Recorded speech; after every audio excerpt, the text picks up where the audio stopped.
యోగి ఉన్నాడు, అమిత్ షా ఉన్నాడు అట్లాంటివి వస్తుంది, అదేమన్నా ఉందా? విమర్శలు నేను ఎప్పుడు చేయలేను. నేను వాళ్ళకి కరెక్ట్ చేయండి, మీరు తప్పు చేస్తున్నారు, నేను ఎప్పుడైనా నేను అదే మాట అన్నాను.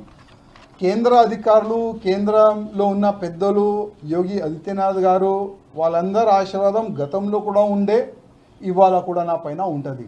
చాలాసార్లు నాకు ఫోన్ చేసి తిడతారు వాళ్ళు, అసలు నువ్వు ఎందుకు చేస్తున్నావు, ఎందుకు రీజన్ ఇచ్చినావు, ఎందుకు మాతో చర్చ చేయలేదు అని చాలాసార్లు వాళ్ళు మాకు ఫోన్ చేసి చెప్పినారు. మొన్న మా సమాజ కార్యక్రమం ఉండే ఢిల్లీలో, అక్కడ కూడా వెళ్తే కూడా వాళ్ళు కలిసినారు.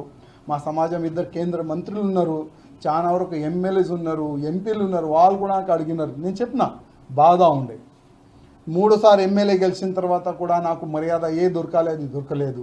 మా కార్యకర్తలకి ఏ మర్యాద దొరకాలి, అది మా కార్యకర్తలకి మర్యాద దొరకలేదు. ఇవాళ గోషామేల్ 3వ సారి గెలిపించిన మా కార్యకర్తలు హైదరాబాద్ పార్లమెంట్, ఇవాళ ఎవరికి ఇక్కడ నుంచి పోస్ట్ ఇచ్చినారు చెప్పండి? గతంలో కూడా ఇదే కదా మా బాధ. కార్యకర్తల్ని గుర్తించండి, కార్యకర్తలు పనిచేసే వాళ్ళకి పోస్టులు ఇవ్వండి, వాళ్ళకి మీరు అవకాశం ఇస్తే ఇవాళ మన తర్వాత, ఇవాళ లేకపోతే రేపు మీ సమయం అయిపోతుంది, మన తర్వాత ఇదే కార్యకర్తలు పార్టీని డెవలప్ చేస్తారు కదా, ఇదే కదా మా బాధ. అదే బాధని పక్క పెట్టినారు.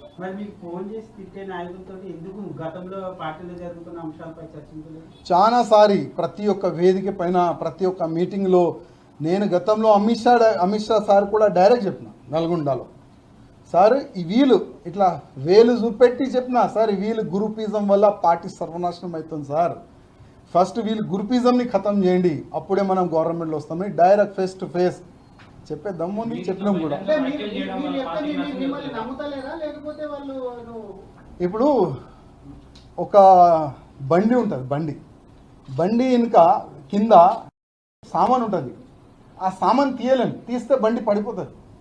అట్లాంటి కొంతమంది నాయకులు ఇవాళ మా బీజేపీలో సీనియర్లు ఉన్నారు, వాళ్ళపైన ఏం చేయలేము, వాళ్ళకి తీయలేము, తీస్తే పార్టీకి నష్టం. దాని గురించి ఏదో నడిపిస్తున్నారు మా పెద్దలు. పార్టీ ఎప్పుడు కూడా నష్టపోదు. ప్రతి ఒక్క బీజేపీ కార్యకర్తకి నా ఒక రిక్వెస్ట్, ఏ విధంగా మీరు కష్టపడ్డారు ఇదే విధంగా మీరు కష్టపడండి. ఇవాళ లేకపోతే రేపు పార్టీకి అన్యాయం చేస్తున్న వాళ్ళ పైన 100% చర్యలు ఉంటుంది. ఇవాళ లేకపోతే రేపు వీరు జరుగుతారు, మీరు ఇక్కడ వస్తారు. ఏ కార్యకర్తలు కూడా బాధపడొద్దు, మీరు పార్టీకి ఏ విధంగా పనిచేస్తారో అట్లా చేసుకుంటా ముందుకు వెళ్ళాలి.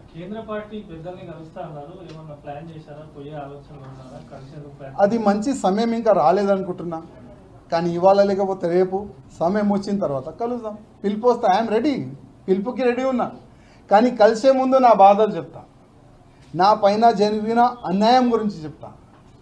వాళ్ళు సాటిస్ఫై అయిన తర్వాత వాళ్ళు ఏ మార్గం చూపెడితే ఆ మార్గంలో నడుస్తాం. ఇప్పుడు ఇండిపెండెంట్ ఉన్నా సార్, ఇప్పుడు నేను కాంగ్రెస్లో వెళ్ళలేను, బీఆర్ఎస్లో వెళ్ళలేను, ఏ సెక్యులర్ పార్టీలో వెళ్ళలేను, ఎందుకంటే హిందుత్వం మొత్తం నిండి ఉన్నాయి కదా, వేరే పార్టీ మ్యాచ్ కాదు. అందుకోసం నేను వెయిటింగ్, కానీ వెళ్ళే ముందు నేను ఇక్కడ చేస్తున్న అన్యాయం గురించి కేంద్రం అధికారులకి, మా అధికారులకి చెప్తాను.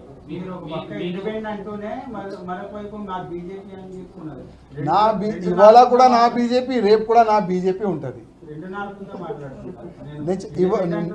మొత్తం మా మీడియా వాళ్ళకి చెప్తున్నా, గతంలో కూడా నా బీజేపీ, ఇవాళ కూడా నా బీజేపీ. కవితను ఉదాహరణ చేసుకుంటూ ఇంతకుముందు అడిగిన క్వశ్చన్ మళ్ళీ రిపీట్, కవితను ఉదాహరణ చేస్తూ మాట్లాడుతున్నారు. కవిత రాజీనామా చేసింది, పార్టీకి పదవికి అన్నిటికీ రాజీనామా చేసింది, రాజకీయం కూడా చేయాలి. నేను చేయను. నా గోషామేళ ప్రజలు నాకు గెలిపిస్తున్నారు, నాకు ఎలక్షన్లో ఎట్లాంటి కూడా సపోర్ట్ చేయలే, ఎప్పుడు కూడా ఎలక్షన్లో నాకు ఏమి కూడా సపోర్ట్ చేయలే. 3వసారి కూడా గోషామేళ ప్రజలు నాకు గెలిపిస్తున్నారు. రాజీనామా ఇచ్చే అసలు అది ఆ ఛాన్స్ కూడా రాదు. నేను ఈయన కూడా ఏం చేస్తా చేసుకోండి.